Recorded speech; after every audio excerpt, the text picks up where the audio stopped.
ሰላም ሰላም ውድ የዚህ ቻናል ቤተሰቦች እንደምን ቆያችሁልኝ? በዛሬው ቪዲዮአችን ጎንደራውያን ፔሪድ የሚለውን ቶፒክ እናያለን። ጎንደራውያን ፔሪድ ምንድነው? የጎንደር ዘመነ መንግስት ወይ ደግሞ የኢትዮጵያ ነገስታቶች ጎንደርን በዋና ከተማነት መጠቀም የጀመሩበት ዘመነ መንግስት ወይም እየተጠቀሙ ኢትዮጵያን ያስተዳድሩበት ዘመን ነው ጎንደራውያን ፔሪድ የምንለው ማለት ነው። ስታርታፕ ኩዌስችን ላይ why was it called ጎንደራውያን ፔሪድ and who founded ጎንደር ይላል። እንግዲህ ይሄ ዘመን ለምን ጎንደራውያን ፔሪድ ተባለ and also ጎንደርን ማን ነው የመሰረታት የሚል ሁለት መሰረታዊ ጥያቄዎች አሉ ስታርታፕ ኩዌስችን ላይ። ከትምህርቱ በኋላ እናውቃቸዋለን ማለት ነው። እነዚህን ጥያቄዎች እንመልሳለን። ለቻናሉ አዲስ የሆናችሁ ውድ ቤተሰቦች ቻናሉን ሰብስክራይብ፣ ላይክ፣ ሼር ማድረግ እንዳትረሱ። አሁን በቀጥታ ወደ ትምህርቱ እንገባለን። The Highland Christian kings had tradition of mobile capital from one region to another throughout the medieval period ይላል። እንግዲህ የክርስቲያን ሃይላንድ ኪንግደም ሊደሮች ወይም ኪንግስ የምንላቸው ወይ ደግሞ የሶሎሞናዊ ስርወ መንግስት መሪዎች አንድ ትራዲሽን ነበራቸው። ምን አይነት ትራዲሽን? ሞባይል ካፒታል ይጠቀሙ ነበር ማለት ነው። ሞባይል ካፒታል ማለት ነገስታቶቹ በቋሚነት አንድ የሆነ ፖለቲካል ሴንተር ላይ ሆነው አልነበረም የሚመሩት ወይ ደግሞ የሚያስተዳድሩት። ከዛ ይልቅ እየተንቀሳቀሱ ተንቀሳቃሽ የሆኑ ከተሞችን which means በዚህኛው አመት ወይ ደግሞ ይሄኛው ንጉስ የሆነ ቦታ ላይ ወይ ደግሞ የሆነ ካፒታል የፖለቲካል ሴንተር ከተጠቀመ ከሱ ቀጥሎ የሚመጣው ሌላኛው ንጉስ ደግሞ የራሱን ሌላ ቦታ ሄዶ ፖለቲካል ሴንተር ይመሰርት ነበር። ያንን ነው ሞባይል ካፒታል የምንለው። ስለዚህ እንደዚህ አይነት ትራዲሽን ወይም ልማድ ነበራቸው የክርስቲያን ሃይላንድ ሊደሮች ማለት ነው። ለምሳሌ እንፍራንስ፣ ደንቀዝ፣ ጎርጎራ አይነት የምንላቸው ቦታዎችን በተለያየ ጊዜ የክርስቲያን ሃይላንድ ኪንግደም ሊደሮች ይጠቀሙ ነበር በሞባይል ካፒታልነት ወይ ደግሞ ተንቀሳቃሽ የሆኑ ከተሞች ማለት ነው። በየጊዜው የሚቀያየሩ ማለት ነው። ለምንድን ነው እነዚህ ነገስታቶች ሞባይል ካፒታልን የሚጠቀሙት ስንል ከብዙ ነገሮች አንጻር ነው። አንደኛ ከሪሶርስ አንጻር፣ በአካባቢያቸው ሪሶርስ የሚገኝ ከሆነ ሌላ ፖለቲካል ሴንተር ሊመሰርቱ ይችላሉ። ራሳቸውን ከሌሎች ጠላቶች ፕሮቴክት ከማድረግ አንጻር፣ ውሃ እና ከጤና አንጻር፣ ከክላይሜት ኮንዲሽን ወይ ደግሞ ከዌዘር ኮንዲሽን አንጻር፣ ከአካባቢው የአየር ሁኔታ የአየር ንብረቱ አንጻር፣ ከዚህ አንጻር ሞባይል ካፒታሎችን ይጠቀሙ ነበር የክርስቲያን ሃይላንድ ኪንግደም ሊደሮች ማለት ነው። One exception to this rule was ደብረ ብርሃን founded by ዘርዓ ያዕቆብ in 1454 ይላል። ከደብረ ብርሃን በስተቀር ማለት ነው እስካሁን ያልናቸው እንግዲህ ክርስቲያን ሃይላንድ ሊደሮች ሞባይል ካፒታል ይጠቀሙ ነበር። አንድ ግን ኤክሰፕሽናል ኬዝ ያለው የደብረ ብርሃን ጉዳይ ነው። ደብረ ብርሃን በአሴ ፐርማነንት ካፒታል ነው ፋውንድ የተደረገችው 1454 በአጼ ዘርዓ ያዕቆብ ወይም ኤምፐረር ዘርዓ ያዕቆብ አማካኝነት 1454 ላይ ተመስርታለች። ከዛ ውጪ ያሉት ሌሎቹ ከተሞች ግን ሞባይል ካፒታል ነበሩ ማለት ነው። አጼ ዘርዓ ያዕቆብ ማለት እንግዲህ ከ1434 እስከ 1468 ያስተዳደረ ንጉስ ነው አጼ ዘርዓ ያዕቆብ የምንለው። 1454 ላይ ደብረ ብርሃንን መስርቷል ማለት ነው። The Gondarian period from 1636 up to 1769 refers to the period during which the rulers of Christian kings ruled from a new capital called ጎንደር። ስለዚህ ጎንደሪያን ፔሪድ ወይ ደግሞ የጎንደር ዘመን የምንለው ከ1636 እስከ 1769 ያለውን ጊዜ ሲሆን የኢትዮጵያ ነገስታቶች ወይ ደግሞ የክርስቲያን ሃይላንድ ኪንግደም ሊደሮች ጎንደር ላይ ሆነው ኢትዮጵያን ያስተዳደሩበት ወይ ደግሞ የመሩበት ጎንደርን በዋና ከተማነት የተጠቀሙበት ጊዜ ነው ጎንደሪያን ፔሪድ የምንለው ማለት ነው። ጎንደር was founded as a fixed capital by King Fasilides in 1636። ስለዚህ ጎንደር በአሴ ፐርማነንት ካፒታል ወይ ደግሞ በዋና ከተማነት በቋሚ ካፒታልነት ከዛ በፊት ሞባይል ካፒታል ይጠቀሙ ስለነበር አሴ ፐርማነንት ካፒታል ፋውንድ የተደረገችው የተመሰረተችው በንጉስ ፋሲለደስ አማካኝነት 1636 ላይ ነው። ኪንግ ፋሲለደስ ከ1632 እስከ 1667 ያስተዳደረ ወይም የመራ መሪ ነው። በ1636 ግን ጎንደርን አሴ ፊክስድ ካፒታል ወይ አሴ ፐርማነንት ካፒታል የመሰረተ ንጉስ ነው 1636 ላይ ኪንግ ፋሲለደስ ማለት ነው። ጎንደር then used as the capital of Ethiopia for more than 200 years ነው። ስለዚህ 1636 ላይ እንግዲህ ጎንደር በዋና ከተማነት ከተመሰረተችበት ጊዜ ጀምሮ ከ200 ዓመታት በላይ የኢትዮጵያ ዋና ከተማ በመሆን አገልግላለች ማለት ነው። እስከ ዘመነ መሳፍንት ማብቂያ አካባቢ ድረስ ማለት ነው፣ አፄ ቴዎድሮስ እስኪመጣ ድረስ።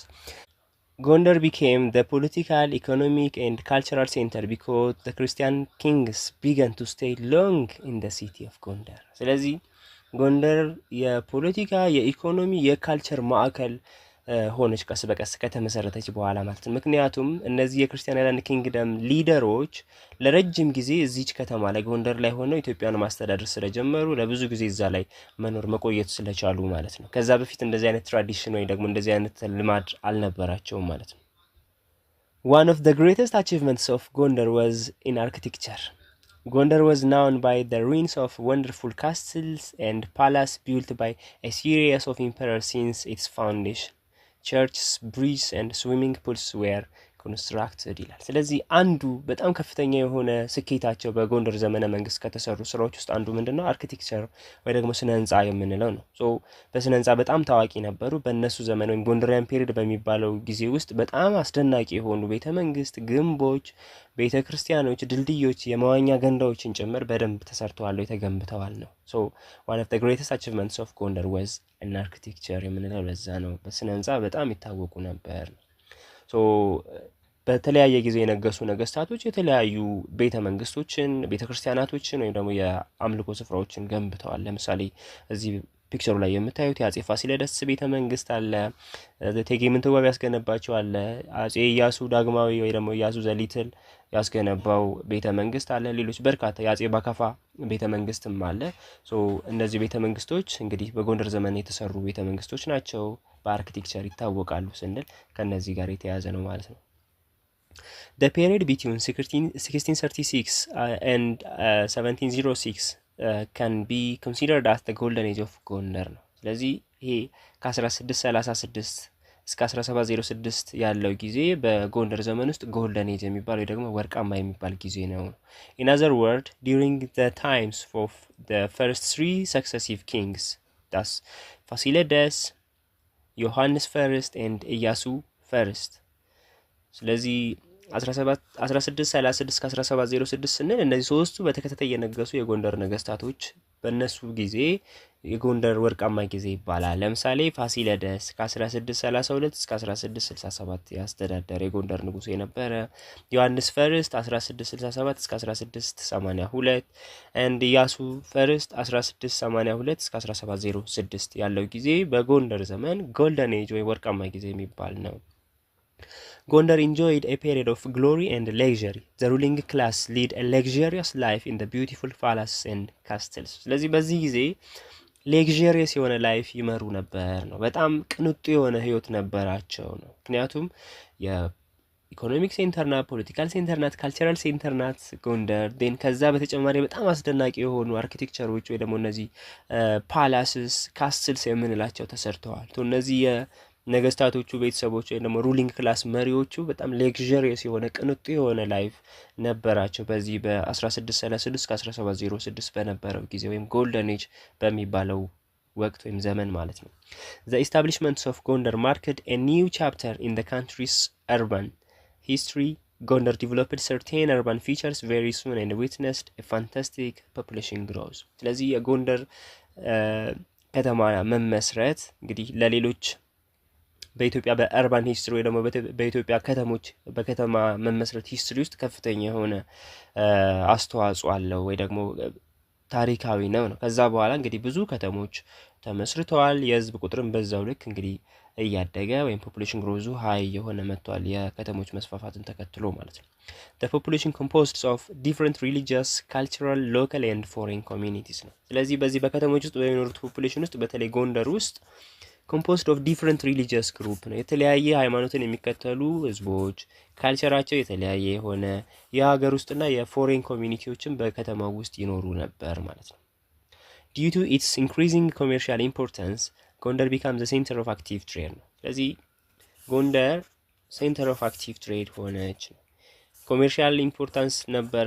ይሄ ኮሜርሻል ኢምፖርታንሱ ደግሞ ጎንደር አክቲቭ ትሬድ ሴንተር እንድትሆን ወይ ደግሞ ዋነኛ የንግድ ማዕከል እንድትሆን አስቻላት። The daily and weekly market held in the city became the meeting point for the people from surrounding areas for exchange of their respective products. ስለዚህ በየቀኑ የሚደረግ ዴይሊ ማርኬት እንዲሁም ዊክሊ ማርኬት ወይም ሳምንታዊ ገበያዎች ነበሩ ጎንደር ውስጥ። እነዚህ ገበያዎች ህዝቡ መገናኛ ያደረጋቸው። ህዝቡ ከተለያየ አካባቢ የሚመጣ የተለያየ ካልቸር ያለ የተለያየ ሪሊጂየስ ባክግራውንድ ያለው ሎካል ፎሬን ኮሚኒቲውም ጭምር በእነዚህ ዴይሊ እና ዊክሊ ማርኬቶች ሚት ያደርግ ነበር፣ ይገናኝ ነበር።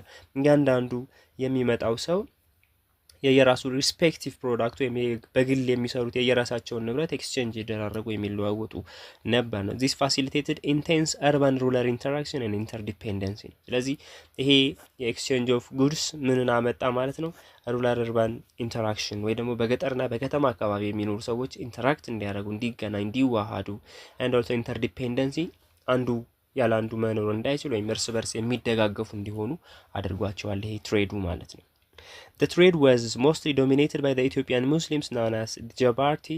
Items of various crafts were provided by other occupational groups like the Bet Israelite or Felasha የሚባሉ so ይሄ በወቅቱ የነበረው ጎንደር ዘመን ላይ የነበረው ትሬድ ሞስትሊ ዶሚኔትድ ባይ ኢትዮጵያ ሙስሊምስ ነው። ሙስሊሞቹ የኢትዮጵያ ሙስሊሞች ናቸው በዋናነት ዶሚኔት ያደረጉት፣ በዋናነት በበላይነት የያዙት የተቆጣጠሩት። ምን ይባሉ ነበር? ጀባርቲ ተብለው ይጠራሉ ማለት ነው።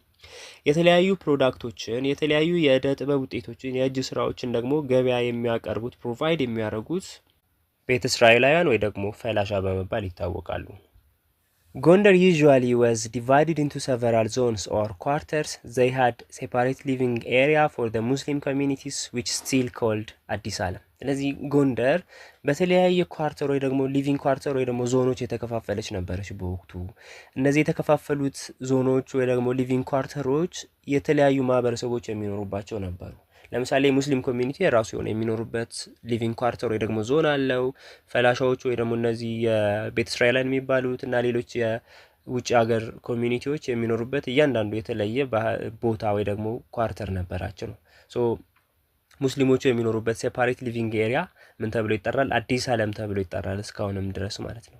the Falasha also settled at the outskirts of the town. ፈላሻዎቹ ወይ ደግሞ ቤተ እስራኤል የምንላቸውም ከከተማው ጫፍ ላይ ይኖሩ ነበር። እንደውም ወለቃ የሚባል ስም ነበረው የሚኖሩበት ሰፈር ማለት ነው። in addition foreign communities mainly Armenians, Greek, Indian were conducting trade in Gondar with their own living quarter. ስለዚህ እነዚህ ፎሬን ኮሚኒቲ የውጭ ሀገር ዜጎች እና አርሜኒያዎች፣ ግሪኮች እና ህንድ የመሳሰሉ ከዛ አካባቢ የሚመጡ ዜጎች በዚህ በጎንደር የንግድ እንቅስቃሴ ውስጥ የሚያካሂዱ የንግድ እንቅስቃሴ የንግድ ስራ የሚያካሂዱ ናቸው። የየራሳቸው their own living quarter ወይም ደግሞ ዞን ነበራቸው ማለት ነው።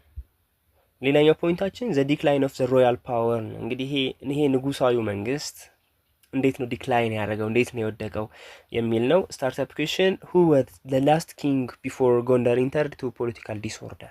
ጎንደር ወደ ፖለቲካዊ አለመረጋጋት ከመግባቷ በፊት የነበረው የጎንደር ጠንካራ ወይ ደግሞ ሀያል መንግስት ወይም ንጉስ ማን ይባል ነበር የሚል ጥያቄ ነው። The last powerful king before the Gondar enters to political disorder and social unrest was Iyasu first or Iyasu the Great? ሶ ጎንደር ወደ ፖለቲካ ያለመረጋጋት ወደ ማህበራዊ ቀውስ ከመግባቷ በፊት የነበረው ጠንካራው ንጉስ እንግዲህ ኢያሱ ዘግሬት ወይ ደግሞ ኢያሱ ፈርስት የሚባለው ንጉስ ነው። ይሄ 1682 እስከ 1706 የገዛው ከጎንደር ሶስቱ በጣም ሀያል ከነበሩት ነገስታቶች ከአፄ ፋሲለደስ፣ ዮሐንስ ፈርስት ቀጥሎ ያለው ኢያሱ ፈርስት የሚባለው ወይም ኢያሱ ዘግሬት ነው ማለት ነው። The assassinations of ኢያሱ ፈርስት in 1706 once again opened a political disorder as a result of plot, poisoning and power struggle. So ይሄ የኢያሱ ፈርስት 1706 ላይ መገደል ጎንደር ወደ ፖለቲካል ዲስኦርደር እንድትገባ አድርጓታል። ይሄ የግድያ ሁኔታ በጣም ሴራ የበዛበት በጣም በከፍተኛ ሁኔታ የስልጣን ሽኩቻ ይደረግበት የነበረበት ጊዜ ነው። ሶ ያ እንግዲህ ኢያሱ ፈርስት በተክለ ሃይማኖት አማካኝነት ወይም ተክለ ሃይማኖት የሚባለው የኢያሱ ፈርስት ልጅ እንግዲህ ኢያሱ ፈርስት እንዲገደል አስደርጎታል ማለት ነው። 1706 ላይ እሱ መገደሉ እንግዲህ ከዛ በፊት በጣም በከፍተኛ ሁኔታ ጎንደርን ሲያስተዳድር የነበረ ሀያል ንጉስ ነው። እሱ ከሞተ በኋላ ግን ይሄ ሀያልነታቸው ወይ ደግሞ ይሄ በደንብ በጠንካራ ሁኔታ ጎንደርን የማስተዳደር ሁኔታው ስላልቀጠለ እንግዲህ ወደ ፖለቲካል ዲስኦርደር ወይ ወደ ፖለቲካ አለመረጋጋት ሶሻል አንረስት ወደምንለው ወደ ማህበራዊ ቀውስ እንዲገቡ ምክንያት ሆኗል ነው። ስለዚህ አንዱ ምክንያት 1706 ላይ ኢያሱ ፈርስት የሚባለው አሳሲኔት ተደረገ ወይ ደግሞ ተገደለ ማለት ነው።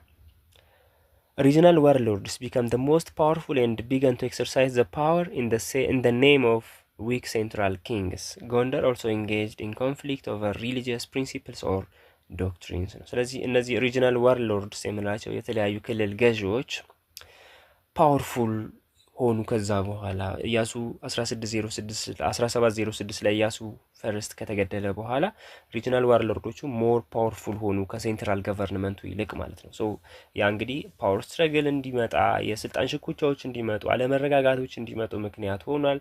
ቴን ጎንደር ከዚህ በተጨማሪ ደግሞ የተለያዩ ሪሊጂየስ ኮንፍሊክት በተለይ ደግሞ ይሄ ፕሪንሲፕል ኦር ደግሞ ዶክትሪናል ዲፍረንስ በሃይማኖቶች ውስጥ መከሰታቸው እንግዲህ ወደ ሌላ ቀውስ እንዲገቡ ሪሊጂየስ ኮንፍሊክት የሃይማኖት ግጭት እንዲመጣ ምክንያት ሆኗል ማለት ነው። ለምሳሌ በክርስትና ሃይማኖት ውስጥ የቅባት ጸጋ የምንላቸው አይነት ልዩነቶች፣ ተዋህዶ የምንለው አይነት የሃይማኖት ዲፍረንሶች፣ ሪጂናል ዶክትሪናል ዲፍረንስ መከሰቱ እንግዲህ ሌላኛው የጎንደር ሶሻል አንሬስት ወይም ደግሞ ፖለቲካል ዲስኦርደር ሪሊጂየስ ኮንፍሊክት እንዲመጣ ምክንያት ሆነ ማለት ነው። ዲጋ የምናየው ሌላኛው እቴጌ ምንትዋብ የሚል ፖይንት አለን፣ እሱን እናያለን። ሶ who was ምንትዋብ ይላል። እቴጌ ምንትዋብ ማለት የአጼ በካፋ ሚስት የኢያሱ ሰከንድ እናት ስትሆን እንግዲህ እቺ ንግስት ወይም እቴጌ ምንትዋብ አጼ በካፋ ከቋራ አካባቢ ቋራ ከሚባል አካባቢ አምጥተው ያገቧት ሚስታቸው ናት እቴጌ ምንትዋብ ማለት ነው። So after the days of King Bakafa in 1730 once again royal power began to decline ይላል።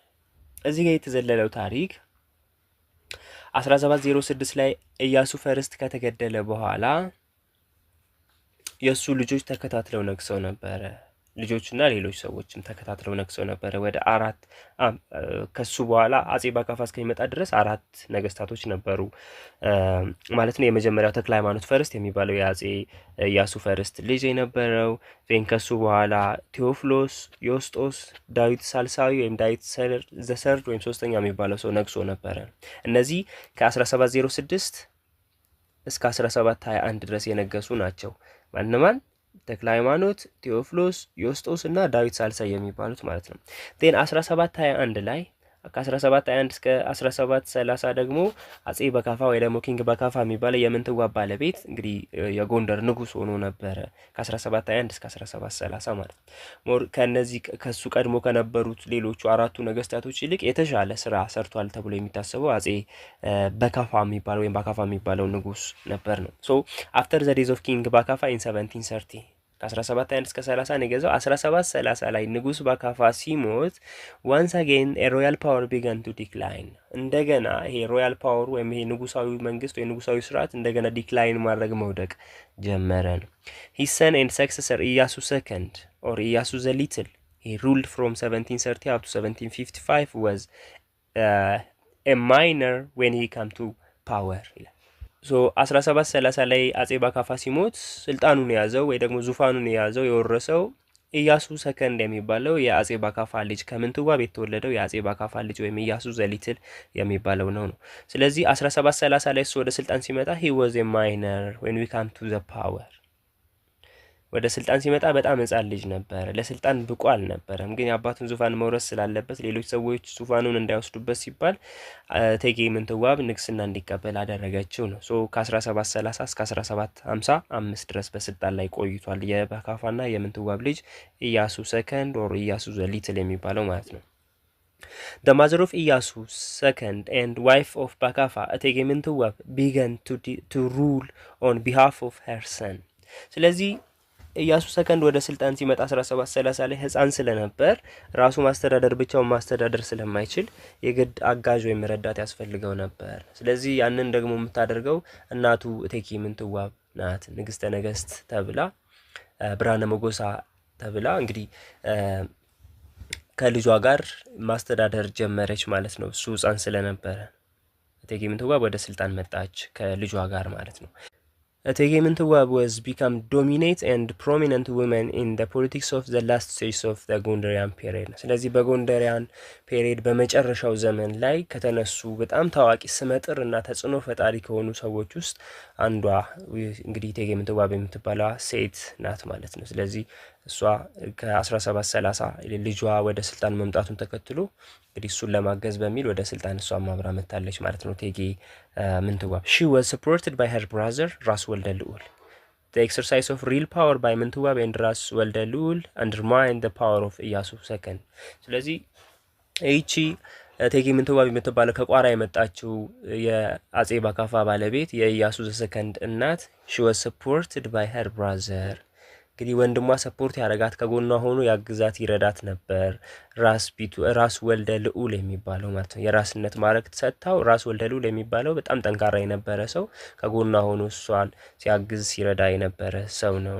ስለዚህ ስልጣኑ በዋናነት ሪል ፓወሩ ኤክሰርሳይዝድ የሚደረገው በምንትዋብና በወልደ ልዑል አማካኝነት ነው። ይሄ ደግሞ የንጉሱ ስልጣን ወይ ደግሞ የኢያሱ ሰከንድ ስልጣን እንግዲህ የተዳከመ እንዲሆን ምክንያት ሆኗል። በዋናነት ሁለቱ ናቸው ሪል ፓወሩን ዋነኛውን ስልጣን ኤክሰርሳይዝ የሚያደርጉት የሚመሩት የሚያስተዳድሩት ፈላጭ ቆራጭ የነበሩት ምንትዋብና ወልደ ልዑል ናቸው። ግን ንግስና ላይ የተቀመጠው ኢያሱ ሰከንድ የሚባለው ነበረ ማለት ነው የምንትዋብ ልጅ። ኢያሱ ሰከንድ in 1755 was succeeded by his son ኢዮአስ. So ኢዮአስ ruled from 1755 up to 1769. ስለዚህ 1755 ዳግማዊ ኢያሱ የአጼ ባካፋና የእቴጌ ምንትዋብ ልጅ በልጁ በኢዮአስ ተተካ ማለት ነው። 1755 ኢያሱ ሰከንድ ሲሞት ስልጣኑን የያዘው ወይ ደግሞ የአባቱን ዙፋን የተረከበው ኢዮአስ የሚባለው ልጁ ነው። ኢዮአስ ደግሞ ከ1755 እስከ 1769 ቆይቷል ወይ ደግሞ ገዝቷል ማለት ነው። እዚች ጋር ማስታወስ ያለባችሁ የእቴጌ ምንትዋብ ልጅ ኢያሱ ዘሰከንድ የሚባለው ከ1730 እስከ 1755 የገዛው እንግዲህ ካደገ በኋላ ሚስት አግብቶ ነበር። ያገባት ሚስት ደግሞ ያመጣት ከወሎ ኦሮሞ ፋሚሊዎች ወይ ደግሞ የኦሮሞ ቤተሰብ ነው። ውቢት የምትባለው ወይ ደግሞ በኋላ ላይ ክርስትና ተነስታ ወለተ ቤርሳቤህ የሚል ስያሜ የተሰጣት ሴት ናት። ከሷ ማን የሚባል ልጅ ወልዷል? ኢዮአስ የሚባል ልጅ ወልዷል ማለት ነው። 1755 ኢያሱ ሰከንድ ሲሞት ልጁ ኢዮአስ ወደ ስልጣን መጣ የምንለው ለዛ ነው። ምንትዋብ and her brother controlled real power. ራስ ቢትወደድ ወልደ ልዑል was more powerful than the king. ልክ እንደ አባቱ ሁሉ እዚህ ጋር ኢዮአስ የሚባለው ልክ እንደ ኢያሱ ዘሰከንድ ወደ ስልጣን ሲመጣ እሱም ህፃን ነበር። በራሱ ማስተዳደር ሊድ ማድረግ መምራት አይችልም ነበር። ኃላፊነቱን ለመሸከም እድሜው አይፈቅድም። ስለዚህ የግድ ሰፖርት የሚያደርጉት ከጎኑ ሆነው የሚደግፉ ሰዎች ያስፈልጉ ነበር። በዚህ ጊዜ ምንትዋብና የሷ ወንድም ራስ ወልደ ልዑልም ልክ የኢዮአስን አባት ኢያሱን ሲደግፉት እንደነበሩት ሁሉ እሱንም ኮንትሮል ማድረግ ፓወሩን በዋናነት ሪል ፓወሩን ኤክሰርሳይዝ ማድረግ ጀመሩ ነው። በዚህ ጊዜ እንግዲህ የራስ ቢትወደዱ የነ ምንትዋብና የራስ ወልደ ልዑል ስልጣን ከንጉሱ ስልጣን ከፍ ያለ ቦታ አለው ማለት ነው። ምክንያቱም ዋነኛውን እውነተኛውን ስልጣን ኤክሰርሳይዝ የሚያደርጉት የሚመሩት ወይም ደግሞ የተቆጣጠሩት ራስ ወልደ ልዑልና እቴጌ ምንትዋብ ስለሆኑ ማለት ነው። the title of ራስ ቢትወደድ was more important. በዚህ ምክንያት ራስ ቢትወደድ የሚባለው ለታላላቅ የመንግስት አገልጋዮች የሚሰጠው ይሄ ታይትል ከንጉሱ በላይ ከፍተኛ የሆነ ስልጣን ኖረ ወይ ደግሞ በጣም አስፈላጊ ታይትል ሆነ ራስ ቢትወደድ የሚባለው ማዕረግ ማለት ነው። to manipulate the king as they wanted, the regional lords began to aspire and compete for that position. ስለዚህ ይሄ ራስ ቢትወደድ የሚባለውን ታይትል ለማግኘት እነዚህ ሪጂናል ዋርሎርዶች ወይም ደግሞ እነዚህ የክልል ገዢዎች፣ አስተዳዳሪዎች፣ የክልል ጌቶች የሚባሉት ይህን ራስ ቢትወደድ የሚባለውን ታይትል ለማግኘት ብዙ ምኞት አደረባቸው። ያንን ለማግኘትም እርስ በርስ በጣም ከፍተኛ ነው ኮምፒቲሽን ወይ ደግሞ ፉክክር ነበር ራስ ቢትወደድ የሚባለውን ታይትል ፖዚሽኑን ለማግኘት ማለት ነው። ምክንያቱም ራስ ቢትወደድነቱን ፖዚሽን አገኙ ማለት በተዘዋዋሪ ሪል ፓወሩን ኤክሰርሳይዝ አደረጉ ማለት ስለሆነ ከንጉሱ በላይ ሪል ፓወር አላቸው ማለት ስለሆነ ማለት ነው በወቅቱ በነበረው ሁኔታ። The absence of a powerful successor to the throne resulted in the rise of ምንትዋብ and ወልደ ልዑል።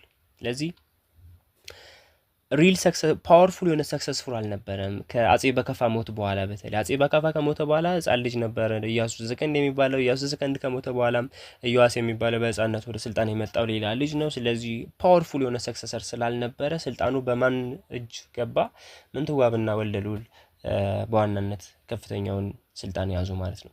The gradual concentration of power in the hands of ራስ ቢትወደድ lead to the decline of the king's power.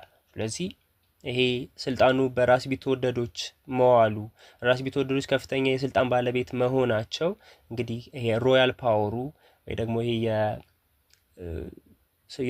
ከፍተኛ የሆነ ወይ ደግሞ ፓወርፉል ሰክሰሰር ስላሌለ እንግዲህ ሮያል ፓወሩ ዲክላይን እንዲያደርግ ወይም የንጉሱ ስልጣን የንጉሱ ፓወር የንጉሱ ኃይል የተዳከመ እንዲሆን ምክንያት ሆኗል ማለት ነው። የዛሬ ቪዲዮአችን እዚህ ላይ ያበቃል። ኔክስት ዘመነ መሳፍንት ኦር ኢራ ኦፍ ዘ ዋርሎርድ የሚለውን ከዚህ ቀጥሎ የምናይ ይሆናል። ለዛሬ እዚህ ላይ ያበቃው።